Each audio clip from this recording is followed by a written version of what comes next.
Latitude Media, covering the new frontiers of the energy transition. I'm Shayle Kann, and this is Catalyst.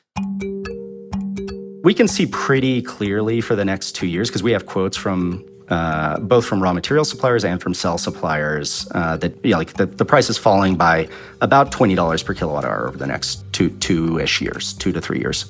Coming up, watch your blood pressure. We're talking sodium ion.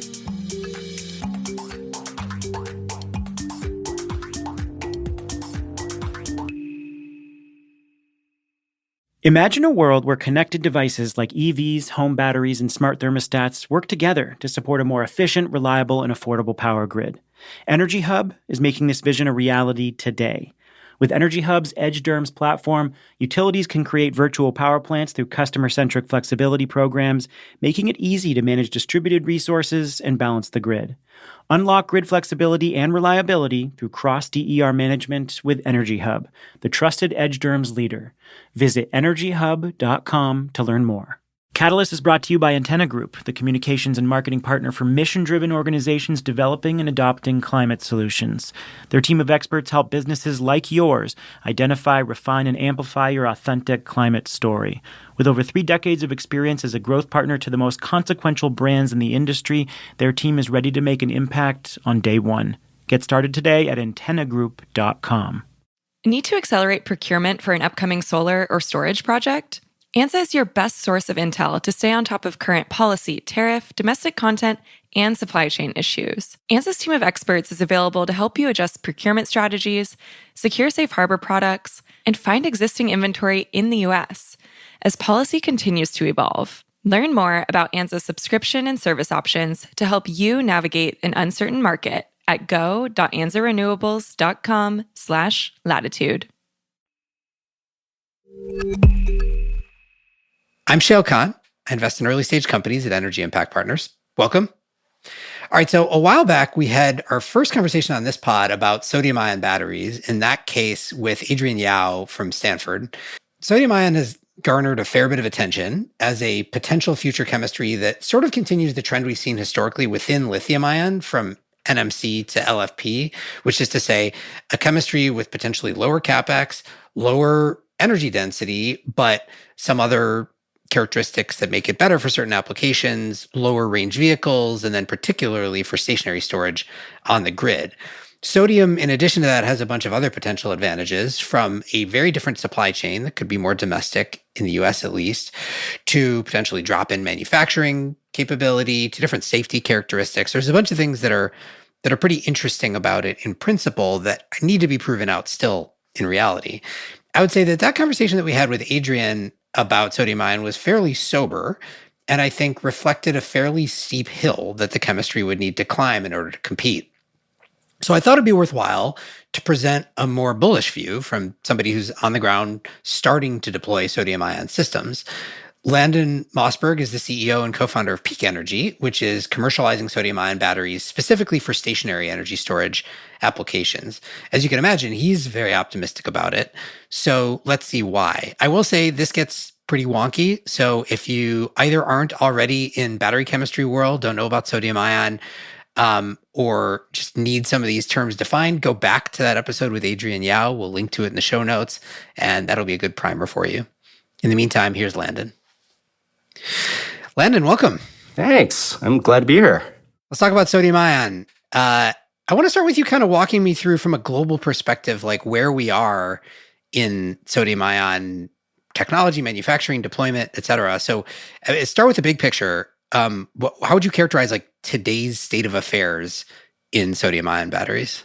Yeah, it's been an interesting past couple years for sodium ion, for batteries in general. I think, we started Peak Energy about 2 years ago, and around that time, the promise and a lot of the interest going into sodium ion, frankly, one of the reasons we were interested in it was sort of like, okay, well, this is going to be fundamentally cheaper at the cost of atoms than LFP. I've always described it as like, it's a different thing, but people, I think, generally appreciate the NMC to LFP transition that went on over time, where like LFP fundamentally lower cost, lower energy density. That was a trade that turned out to be worth making in a bunch of contexts, both stationary and Mobile batteries. And so if you think about the promise, as you're describing it a couple of years ago, of sodium ion, it was sort of like an extension of that. It was like, okay, this is the next level, even cheaper fundamentally, potentially, even lower energy density fundamentally, potentially. Now we have to prove one of those things is true and That's see right. if it's worth it. That's right. Yeah. And by the way, I think that's still like the trajectory that is possible. Whether that's the ultimate landing spot is still, I think, very much dependent on how much traction it gets in different applications and things like that. But I think with enough with similar levels of investment that LFP saw, you'll see a similar sort of transition there. But I think 2 years ago, LFP was almost twice as expensive as it is today, and so at that point, it just felt like, okay, well, the mark to get a cheaper cell with sodium ion is easier, right? It's a easier bar to clear, and lo and behold, sort of over starting 2 years ago and really over the next year, the price just kind of fell very, very quickly, which is a very interesting time to be starting a sodium ion based energy storage company. And I'd love to say we were smart enough to sort of see where we were going to end up at the application layer. But I think there was a good blend of like being far enough along with the work that we were doing to realize that there were some other application level benefits that still kept this very, very interesting, despite the fact that like the bar had gotten harder to meet on, or to like beat it on a full cost of add-on basis. But maybe I'll back up and we can go into those benefits later. To answer your original question about like where it is right now, there's somewhere probably between. It's hard to know exactly because a lot of this capacity is actually existing lithium-ion capacity that can be repurposed or has been repurposed for sodium-ion. But I think you be pretty safe in saying there's at least 30 gigawatt hours, probably as much as 100 gigawatt hours of sodium-ion capacity worldwide for all different variants. And sodium-ion is similar to lithium-ion. It's not a monolithic cell. You have mostly differentiated by the cathode. That you're using. And we're using sodium pyrophosphate NFPP, which until very recently didn't get much attention at all outside of China. And even in China, it was the second fiddle to higher energy density layered oxides. So 30 gigawatt hours to maybe 100 gigawatt hours of capacity globally. You made a good point there that like the numbers are squishy because people can, and in some cases have repurposed LFP lines to make sodium ion. So the numbers are not as easy as they are in other cases, but let's assume it's something in that range. I assume 95% of that, 99% of that is in China. How much of that is in China? Almost all of it's in China. There's some sort of token projects and stuff elsewhere, but almost all of it's in China. Interestingly, that implies that the large Korean battery companies like the LGs and SKs and Samsungs are not yet big players in sodium ion world. Is that true? Yeah, I think the large Korean players are. They saw the writing on the wall with LFP a few years ago and decided to go straight at that. And I think they got their hands full with that. That's a really tough thing to try to catch up to the Chinese on that pathway. We're starting to see some interest there from smaller players in Korea, but also from some of the bigger ones. But I think it's going to be a journey for them. They're already kind of pot committed on LFP to a large extent, and they're going to have to go through that process. Okay, so then most of this manufacturing capacity in China. One thing we've learned over the years is that manufacturing capacity does not equate to installations, particularly when it is in China. What do we know about if and where these batteries are getting deployed from the Chinese manufacturers? Really depends on the, again, sort of type of sodium ion you're talking about. But there seems to be a decent, like a large portion of this market's going towards like smaller applications. So think of like 12 volt battery replacement stuff, scooters, smaller packs for other kind of scooter-like applications. Because that's interesting, because I would think that like energy density matters a lot in a scooter type application. Yeah. Maybe I'm wrong about that. I mean, I think that, so you can approach LFP energy density, get really close, and even in some cases, there's some claims of matching it with layered oxides. Now, that's a higher cost than sodium, because you have some sort of transition metal in it, right? Like a nickel or something like that, copper. We're not doing that, and the layered oxides are also sort of similar to the layered oxides in lithium-ion world, where like cyclability is not as good. The safety profile is a little tougher to design for and things like that. But they are higher energy density, higher voltages, so that's where they play. Right. So, but I guess it raises the question, like, why? So if you're going to, put a sodium-ion battery in a scooter, like, what is the benefit that you're seeking there? You're getting maybe the same energy density at a cost. That means that you probably aren't getting a cheaper battery, or vice versa. You're getting a cheaper battery that has lower energy density. So what is do you know what I know this is not the application you're going after, but I'm just curious what the thinking is there. There are some performance benefits. So sodium ion in general, like again, it's very chemistry specific, but in general, you have much higher ionic conductivity, which translates to higher power. So you can get more power out of these things, especially with layered oxide architectures. They can have really nice cold weather performance. So scooters, this can be super interesting. I think some of this is just momentum too, especially in the layered oxide side. That 2 years ago when they were starting to sign these contracts and stuff like that, LFP was expensive and they could beat the price. Now they're probably close to the price of LFP, probably not cheaper. These are, as you know, like battery projects take a while to get going, and these you design a pack and then you have to kind of make a guess about where you're going to end up on the price. We from very early days looked at layered oxide and then decided it's not the chemistry, at least for the current product set that we're building on the energy storage side. And that's actually, I think there are really interesting applications. CATL has been very vocal about their hybrid pack technology, where they're using, I think it's a layered oxide based sodium ion, but they basically have some portion of a vehicle pack that is sodium primarily for power and for cold weather performance, and then the rest is LFP.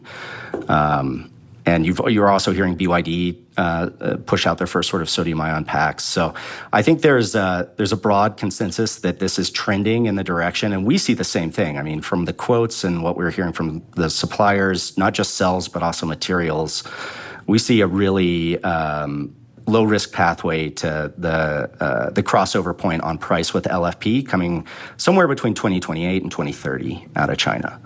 I think that's broadly why you see people investing here, because you have these performance benefits on the layered oxide side, plus a trajectory to get to that level of cost. Sodium ion's a different, or energy storage is a different picture, which is what we're really excited about, but that's where we see the other ones. Right. So then that leads to deployment question on the energy storage side. So for stationary energy storage, are we seeing within China deployments at 100 megawatt scale, 10 megawatt scale, megawatt scale? Like, what do we see so far? You saw the first announcements kind of late last year, early this year, with first sort of demonstrator projects, and those are in the tens of megawatt hour scale. And we know there are multiple other in the pipeline. Some of this is driven by some policy in China that provided projects that do non-lithium storage with some preference in interconnect queue speed and stuff like that, or the equivalent of whatever the interconnect queue is in China. And so you're starting to see that get deployed there. There's also some safety benefits on the NFPP side, which I can talk about, where they're if you're looking at deploying energy storage for fast charging at gas stations, the safety requirements are really high there. So they're having an easier time getting those permitted. Interestingly, I think where we see the benefit and where we're really excited about the product trajectory on our first system is really on non-CapEx cost. And we don't see a ton of focus on that yet in China. I expect there will be as we're getting traction and they're seeing what we're doing. But mostly what you're seeing right now is either some sort of policy-driven measures or things that are due to safety characteristics of the systems that they're deploying there. I should know the answer to this question, but I'll ask it to you anyway. I asked you in megawatts, you answered in megawatt hours, and it made me realize I don't actually know. Does cost scale with duration with sodium ion similar to how it does with lithium ion? Yes. Yeah. It's and that's one of the benefits of the technology in general, right? There are a lot of really interesting energy storage technologies out there that have promise, but the problem is that they're really, really they're very different than what is the mass like the thing that's gotten adoption, which is lithium ion based systems. So if you look at like flow batteries or compressed air storage or things like that, they're just like new, and there's a lot of unknown unknowns about how you deploy them at mass scale. For sodium ion though, like it's so similar. It's similar in enough ways to lithium ion that like operators know how to use it. The risks are largely well understood. You can apply a huge amount of the supply chain and scale and de-risking and capital and all those structures against it. So that just means that you can get to scale much, much faster with much less risk. And so if you have a technology that actually fits better, it just means the addressable market is much immediately larger. Okay, so if I could step back and just characterize how you describe this sort of state of affairs today, there is manufacturing capacity that is at meaningful scale. I mean, not compared to LFP or whatever, but tens of gigawatt hours, basically all in China. Deployments are starting to happen. It seems more initially in the mobility world than in stationary storage, but they're initially as well. But we're very early innings. Like this is just the past year or two this is happening. Is that right? Exactly. And I think go back a year ago, you saw when we were over in China, I mean, you heard a little bit about NFPP and energy storage for sodium, but it was usually like almost everybody was doing it as a side project against layered oxide and higher energy density sodium ion. Today, we're starting to see that flip. There's increasing interest in NFPP as an energy storage, like a really great technology for energy storage. And you're seeing even some of the other applications, they're getting interested into this because we can go into the benefits, but it's got a lot of system level goodness that just make, especially in energy storage, a better product that's easier to make and easier to de-risk, but they probably translate to other spaces as well. So I think we're early innings on sodium ion, but we're even earlier innings on the scale up of NFPP, and I think we're going to see a lot more of that soon. That sort of gets to my final question on the state of affairs before we go into a deep dive comparison between sodium ion and LFP for grid storage, which is the supply chain. I mean, people are familiar with sort of the supply chain for lithium ion generally. Where do you get the lithium? Where do you get the cathode materials? Where do you make CAM or PCAM? Where do you turn it into cells and how, and packs and all that? What does that look like in the early days of sodium ion? Is it at least in the initial construct, is it like an entirely internal China supply chain? Because I know one thing that's different is that the resource, the base resource is differentiated versus lithium ion. Yeah. So I think if you take the BOM for lithium ion, you take the BOM for sodium ion with a few small caveats, they are exactly you can use the exact same supply chain for sodium ion that you can use for lithium ion, except for active material. So cathode active material and anode active material. Obviously salts for electrolyte.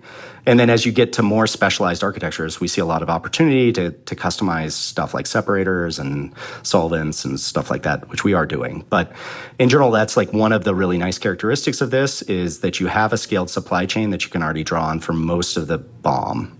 Now, for the active materials, let's talk about cathode first. For what we're doing is NFPP, and that's pretty simple. It's very similar to LFP, and the lithium carbonate sort of equivalent for NFPP is sodium bicarbonate. You can make that synthetically. It's like relatively cheap to make synthetically. You can also mine it from trona reserves. The U.S. has the world's largest naturally exploitable proven trona reserves. We have like 92% of proven reserves. But you can also make it synthetically, and a lot of countries do that. So it's really not a constrained resource in the same way that like high quality lithium carbonate sources are. That's not going to be the thing that drives any bottlenecks in the process. And in fact, I think mostly it's about getting like processing of that up. And I think on that, you can, if you look at the way people make NFPP cathodes now, I think layered oxides are going to be similar in some ways, but I'm not as expert on that.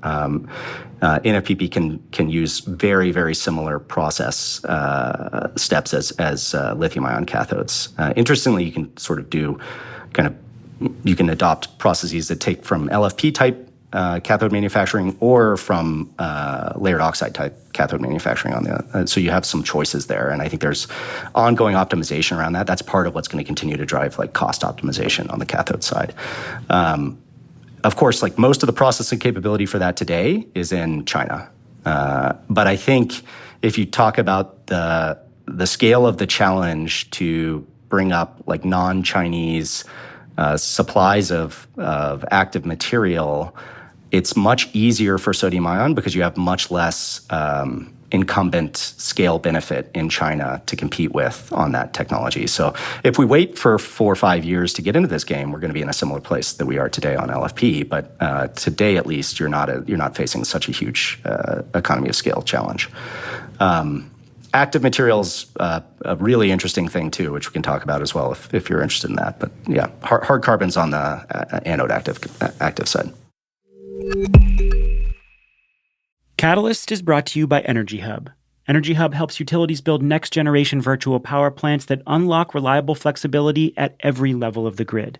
The Energy Hub platform takes the guesswork out of balancing energy supply and demand. It uses machine learning to control customer-owned distributed energy resources like EVs, home batteries, and smart thermostats to precisely shape load profiles for grid flexibility and reliability. As the industry leader, Energy Hub helps more than 80 utilities manage 1.7 million devices, more than any other edge DERMS on the market. Click the link in the show notes to learn more or go to energyhub.com. Catalyst is brought to you by Antenna Group, the OGs of PR and marketing for climate tech. Is your brand a leader or challenger? Are you looking to win the hearts and minds of customers, partners, or investors? If you're a startup, investor, enterprise, or innovation ecosystem that's helping drive climate's age of adoption, Antenna Group is ready to power your impact. Visit antennagroup.com to learn more. Do you have questions about how potential policy changes or tariff adjustments could impact development and procurement plans? ANSA can help companies move fast, stay informed, and make better procurement decisions. With in-depth supplier relationships and 20-plus years of industry experience, ANSA's team can help buyers rapidly execute procurement strategies that hedge against trade and policy risk. ANSA offers the industry's most comprehensive platform for supplier, product, pricing, and availability data, plus several gigawatts of U.S. inventory ready for purchase. Whether you are looking to evaluate risk exposure, move quickly on inventory, or simply gain better visibility into market options, ANSA is here to help. Learn more at go.ansarenewables.com/latitude. Okay, so what you're focused on is stationary storage using NFPP, as you said.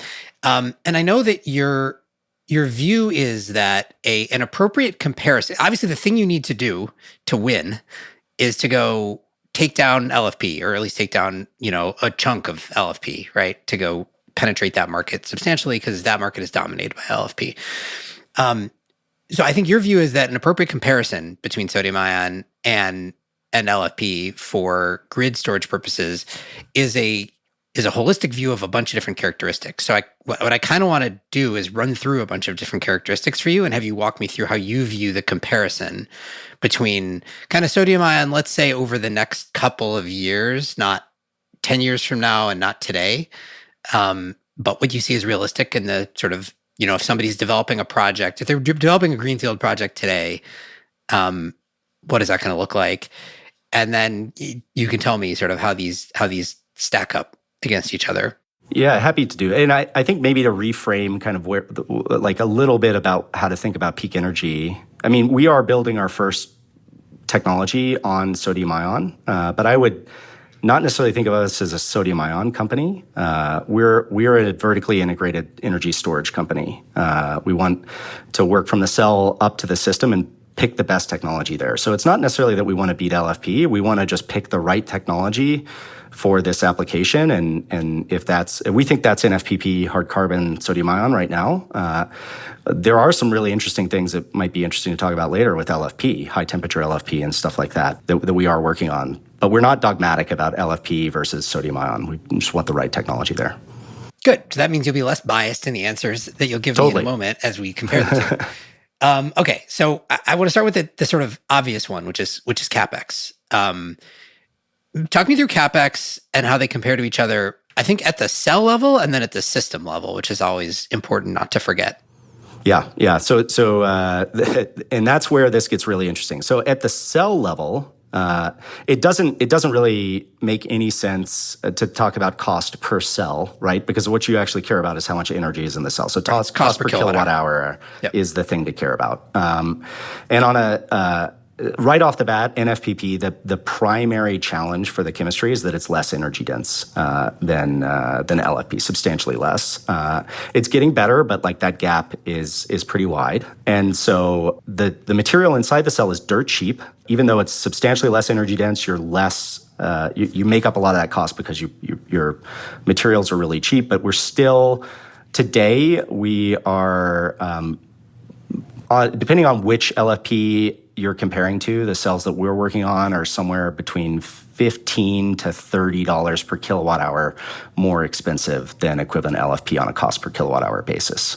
And this is like, looking at a LFP cell in China that's anywhere between like $50 to $60 per kilowatt hour. So that's kind of where it is today. So you got a premium at the cell level, which I think folks appreciate, and we can debate till the cows come home whether that premium sustains into the future or not. Sort of irrelevant for the conversation right now, but yeah, and we can see pretty clearly for the next 2 years because we have quotes from both from raw material suppliers and from cell suppliers that take the price is falling by about $20 per kilowatt hour over the next 2 to 3 years. Okay, so your view is that premium erodes? Yeah, not entirely. I think we'll still be about a $10 per kilowatt hour more expensive if you talk like 2028. Okay, so then let's talk about the system level, because I think there's things pushing in both directions here, right? On one hand, you're lower energy density, and lower energy density effectively means more of all the other stuff. It's the same reason that people care about efficiency for solar panels, right? Like, the less efficient you are, the only reason you really care is that your balance of system scales up more because you need more stuff, wiring and more steel and more, right, all that kind of stuff. But on the other hand, there's also some things in the full system that I think you can spend less on in sodium ion, right? Yeah. So walk me through that trade. So now it's probably the way to explain this is to maybe back up and tell you a little bit about our system, because otherwise these trades don't really make sense. But NFPP hard carbon has a couple properties that make it really interesting for energy storage. The most important property here is that it is much more comfortable at higher temperatures than LFP. So we're talking like temperatures in a range between 45 degrees Celsius and 60 degrees Celsius, where this cell is pretty comfortable and shows similar degradation performance at those temperatures that LFP does at 25 degrees C. This is really important in an energy storage context, and it hasn't historically gotten that much attention because mostly in things like vehicles, you don't care about this because it's easy to cool a pack. You have to do that anyway. And what they care more about is cold weather, right? Because the car's off and then it's going to get cold, right? So everyone's focused down there. For energy storage, though, it's really much more important at the high end of the range, because managing heat becomes one of the hardest things you have to do with these technologies. You're just pushing so much power in and out of the pack. That's one piece. The other is partially because of lower energy density. So that's part of this, to be clear, but partially because of chemistry benefits. The cell has a much easier safety profile to design for. So it starts to self-heat at a lower temperature than LFP, and when it goes into thermal runaway, it burns colder than LFP. So much easier to prevent propagation. And then when it does start to vent, the gas that the cells vent is substantially less explosive. So there's less hydrogen in that gas than we see about 50% today, and opportunity to 50% less than LFP, and opportunity to get that even maybe down below a threshold where you could light it with an open flame, which is a really interesting property. So yep. Sorry, go ahead. So just to boil those down then, so what you're saying is where your savings come in here at the system level are, one, thermal management, and two, safety. What you need to install in a lithium ion battery for safety purposes, you should be able to spend less, at least have less safety equipment embedded within the system. Yeah, exactly. Sodium ion. Exactly. That, and then there's some other ones like slightly better RTE, less swelling, things like this. That just like they all accrue to system benefits. So that's the chemistry, right? Now let me back up to the system level. How do we use that, right? So a normal LFP system out in the wild, you basically have a bunch of batteries in a container that maybe need to sit in a desert for 20 years and operate and push like enough power to power like hundreds or thousands of homes every day out of this block. And as you're doing that, it generates a lot of heat. You also want to make sure that none of these cells go into thermal runaway and then like explode, and that causes a lot of issues, right? So there's a huge amount of design and complexity that go into the system. And if you actually look at what that nets out to, is you get like thermal management systems where cooling is the most complex and expensive part of this. So just on a CapEx perspective, you got to install like fans, coolers, pumps, like water cooling in a lot of these cases. There's a ton of material, a ton of like volumetric energy density loss because you're having to put all this stuff in there. And auxiliary power to power all of this stuff becomes really, really significant. So in like a hot region, these things use on the order of about 50 megawatt hour for given like equivalent unit or like block container of LFP energy storage per year of energy just to cool them. Right, so that's the aux power load, and that becomes actually pretty expensive, right? And then all this stuff, like if you think about pumps and fans, it's all moving, right? So the moving stuff's the stuff that's going to break. This thing has to be out in the desert for 20 years, and that's what you're going to have to go maintain. You're having to change filters and do regular maintenance. If the thermal management breaks, you probably have to shut the system down. You can't use it for a while, so it hits reliability and drives a ton of cost. So you end up spending a lot on operating and maintenance and on auxiliary power for these things, in addition to the CapEx cost, right? But back to the CapEx cost, all these things, plus the safety, plus some mechanical stuff you have to do, drive a lot of cost and a lot of energy density loss. And so because I'll sort of, our system is, and what I'm really excited about our system is, yeah, it's great that it's a sodium ion system. It's the largest sodium ion system deployed to the grid. We actually are the first 3.5 megawatt hour unit of capacity is going into the grid right now in Denver. It's going to be the largest outside of China. All of that's exciting. But what I'm really excited about is that it's the first completely passive thermal management system on the cooling side ever deployed anywhere in the world at grid scale. This means like no moving parts at all through the whole system. And we've dramatically simplified the aux power system because of this. So we have no external aux power requirements. We've managed to like depopulate a ton of systems. So it's like a lot of our team come from Tesla and SpaceX. So there's like this engineering philosophy in there where everyone always says best part is no part, right? And so we've taken that to heart. We try to depopulate a lot of the subsystems that drive cost, complexity, and energy density loss here. And what that lets us do is actually get to a balance of system cost despite a serious energy density penalty that is already today pretty much on par with where LFP systems are. And that's massive because we're a 3.5. Sorry, is that the balance of systems cost, Yeah. or is that the total installed cost? Total installed cost is still a little bit higher, primarily because we have that cell Because you have the penalty, okay, right? okay. So the way to think about it is you've got some portion that's the cell cost, you've got a premium there, you've got the rest of it that's balanced system, despite the energy density penalty, which should drive higher balanced system costs. You're saying you can get to basically parity. Exactly. Yeah, pretty much there, right? It's again really depends on the system you're talking about and all that stuff. But and it's idiosyncratic based on the labor rates in the region and all that. But yeah, high level. Exactly. I understand. Yeah. So that's CapEx. CapEx. Yeah. So we end up being, today, again, all of this is like on scale curves and stuff like that. So but if you look at like equivalence conditions, we're within $20 to $30 per kilowatt hour of a really of like a good LFP system from China today on a cost basis, which is a massive achievement given the energy density penalty. And then that's trending, as I said, as those cell costs come down, we'll be within, probably $10 per kilowatt hour by 2028. And that is exciting because, we're still more, if that's where we stopped, we're like, why do we exist? There's no reason to buy a sodium ion system in the world. But I think the reason that it's exciting is because you go to the O&M cost portion of this, and that's where it really, really gets interesting. Yeah, that was going to be my next step. So, there's the cell level, the system total CapEx level, and then there's the lifetime cost of ownership level. You've already mentioned sort of two pieces here, which is OpEx in general, for example, the electricity load driven by the aux power, things like that, and then lifetime and degradation. So talk to me about the OpEx and lifetime portion. Yeah,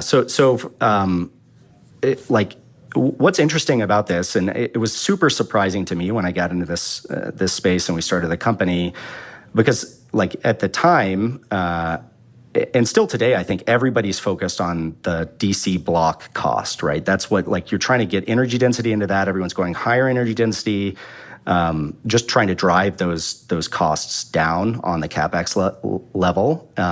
And because intuitively, it seems like that would make sense. It's a battery, how much operating cost should there even be? But as you pull these numbers apart, especially today, because the cost for the hardware has come down so much over the last 3-4 years, today, the cost of the hardware is probably only about a third of the total project cost. O&M, so all operating and maintenance, including degradation, maintenance, aux power, RTE losses, that is about another third of the total cost, NPV'd at like a 10% discount, right? If you don't take an NPV of it, it's massive. It's by far the biggest thing. And then the other third is installation commissioning, which is still quite high. But while the hardware cost has been massively focused since the beginning of the ESS industry, those other two buckets really haven't gotten much focus. So they haven't moved too much. And what we found is that with these systems that we've talked about, these improvements that we've been able to build into this first passive system, we've been able to reduce those by really, really material amounts. So just on aux power, we're 50 times, a little bit more than 50 times more efficient. We use 50 times less power than an equivalent LFP system. And then on maintenance, we're substantially less maintenance. I mean, something like 90 or almost 90% of all the components that require regular maintenance or break in a system, we've just completely removed. By the way, those are also the things that drive a lot of the safety incidents. So if you look at most causes of fires in ESS, which are still fairly rare, but when they happen, they're usually caused by some thermal management system or some auxiliary system that's there. We don't have those. So it's a safer system by that. If you add all that stuff together, we're at about, in a hot region, let's take Miami or Phoenix, we're at about a $75 per kilowatt hour NPV benefit on a TCO basis versus an equivalent LFP system. NPV benefit on a TCO basis. Okay, I understand. If you're doing a levelized cost of storage type of calculation. What about lifetime? What about cycle life? Yeah. And also, how certain can we be about cycle life with sodium ion, given how new it is? Cycle life is not actually. Cycle life is pretty good. We are getting close to. I think we're at very close to 10,000 cycles now on these cells. The one that I think also for LFP, by the way, I think everybody should worry about this is calendar life, right? Where you these things have been on test for over a year now in calendar conditions, and we're really stressing them, doing a lot of accelerated life testing. But these are, in cases, 20-year systems, and also for LFP. This industry is not 20 years old, so there's a lot of work you have to do to try to estimate that. The good news is that the degradation mechanisms in this chemistry are simpler than they're the same. They're fairly equivalent to LFP. There's just less of them. So there's multiple different mechanisms of degradation in all batteries. In NFP hard carbon, we have less. For instance, we don't have any graphite. So there's no graphite exfoliation, which is a major issue in LFP chemistries. But we both have SEI dissolution. And the way that happens seems to be very, very similar in both these architectures. So we feel like the risk there of some unknown unknowns popping up is substantially less than if you were going to something that was really novel and new. To answer your question about where the data is showing us that we're going to get to, we are like this chemistry is just incredibly stable. So you have very, very little mechanical stress. You have almost no iron dissolution in the cathode, which is a problem in LFP chemistries. You do have SEI dissolution, but that is a very well understood problem, and it seems like most of the strategies used to stabilize SEI for LFP work also for NFPP. So we've seen massive improvements in things like first cycle efficiency loss and overall degradation on SEI over the last year, and that's continued to get better. The punchline of this is that the cyclability data that we see is substantially better. So compared to LFP, if you take like two cells just cycling equivalent at 45 degrees C, I'm just looking at the data right here that we have. After we got two cells, equivalent cells, same size on test in our lab right now. The LFP is at about 2,600 cycles, and it's at 80% state of health. NFPP is almost 3,000 cycles, same cell, and we're at 94.5%. And like I said, we've seen almost 10,000 cycles, still trending way above 80% state of health on those things. They just don't seem to really want to move down. So cyclability is one of the principal reasons that this thing is better. And some of our OpEx savings come from reduced augmentation. But actually what we've done is we've tried to design the system to push, to sort of like not drive as much benefit in terms of augmentation, because the way customers think about augmentation, everyone has like a little bit different of a strategy around that. And some customers really value less augmentation, others don't. So we see more value in trying to be better than LFP in degradation, but not like way, way better. Instead, we're sort of taking the system and designing it so that it uses less aux power, needs less cooling, has less maintenance, and that sort of stuff. So we push the cells harder and still have better degradation performance, but it could even be better if we wanted to cool them the same way, for instance, that LFP does. All right, so stepping back, I guess, one last time here, I want to talk briefly about geography of manufacturing.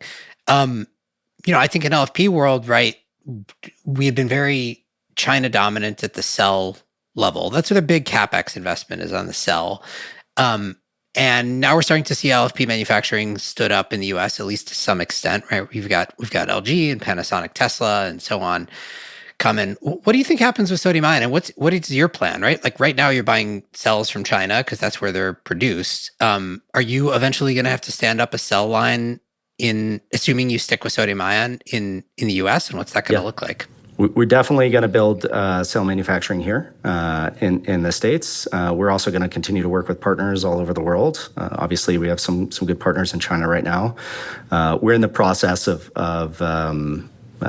basically getting the plan of the company is kind of like a multi-phase plan, right? Where the first phase is get the technology in the hand of customers, get them comfortable with the technology so that they'll give us offtakes to make a good bankability case to build the cell factory. And we've done it, I think we're at the tail end of that part right now. So we'll be coming out fairly soon with some pretty big customer announcements around this, but we see tons of traction based on these OpEx benefits and better reliability, better safety characteristics that make this thing really great for all existing kind of IPP applications, but also really attractive for data centers who really care about reliability, stuff like that. And on the back of that, we have the bankability to set up the factories here and invest in the supply chain to get this going. But you can't do that. Like it's. I mean, you've talked a lot on prior podcasts about folk financing and all that stuff. It's the same here, right? Even though this cell technology is manufactured in a materially similar way to LFP, it still takes some convincing to the market to show that that it works and that it's real, and that's what we're in the business of doing now. But I think your general challenge in setting up a long-term competitive sodium ion based supply chain is probably less, like we talked a little bit before, than LFP or any lithium ion, just because you're competing with a much less scaled supply chain, at least on active material. And I think there are some properties of sodium ion that they give you more flexibility in different ways that haven't been fully explored on lithium ion. For instance, like the plating mechanism there maybe like shows a lot of promise for anode-less or self-forming anode or whatever you want to call it, type cell architectures where that's been really challenging for lithium ion. It's not going to be easy for sodium ion, but it looks like it might be easier. That could unlock some really interesting products that might be great for automotive and stuff like that, and really changes your manufacturing process. Same thing for things like dry coating, larger cell formats. So I think it just the nice thing about sodium ion is it lets you go ahead and get started at scale with a product that is really competitive out the gate in the right applications on today, right? You don't have to be in the lab for 10 years. But then it has the promise where you can take it in new directions and kind of disrupt the incumbents potentially, because the technology allows you to do things down the road that might not be possible with lithium ion. All right, Landon, this was super illuminating, really interesting. I'm excited to see some sodium ion systems out in the wild that you guys are going to put out there. But thank you so much for the time. Of course. Great talking to you, Shayle. Landon Mossberg is the CEO and co-founder of Peak Energy. This show is a production of Latitude Media. You can head over to latitudemedia.com for links to today's topics. Latitude is supported by Prelude Ventures. This episode was produced by Daniel Woldorff. Mixing and theme song by Sean Marquand. Stephen Lacey is our executive editor. I'm Shayle Kann, and this is Catalyst.